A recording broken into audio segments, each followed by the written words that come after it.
बानी पीटीआई को 14 साल और बुशरा बीबी को 7 साल कैद की सजा सुना दी गई है। एहतसाब अदालत के जज नासिर जावेद राना ने अडयाला जेल में महफूज फैसला सुनाया। बानी पीटीआई और बुशरा बीबी भी अदालत में मौजूद थे। अदालत ने बानी को 10 लाख और उनकी अहलिया को 5 लाख जुर्माने की सजा भी सुनाई।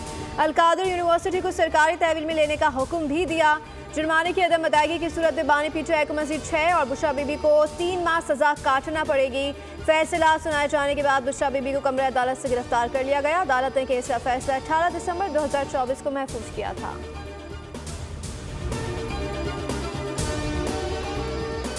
अलकादर यूनिवर्सिटी मेरे पास आ गई है। उसके बच्चों को जादू तावीज़ नहीं सिखाया जाएगा। उसके बच्चों को भी स्कॉलरशिप दूंगी। ये पहला वजीर आजम है जो चोरी करते हुए रंगे हाथों पकड़ा गया। वजीर आला पंजाब मरियम नवाज को तकरीब से खिताब कहा। ये शख्स इसी अडयाला जेल में है जिसमें नवाज शरीफ और मैं कैद थे। मेरे सेल में कैमरे लगाए गए थे।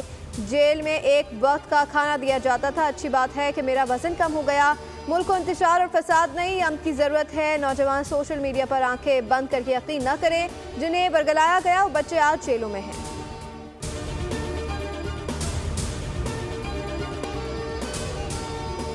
कैलिफोर्निया की आग अब तक भड़क रही है। तेज हवाओं के बायस आग मजीद भड़क उठी। खौफनाक आग से 150 मुरब्बा किलोमीटर पर फैली हर चीज जलकर राख हो गई। सब्सक्राइब करें और बेल दबाएं ताकि कोई खबर रह न जाए।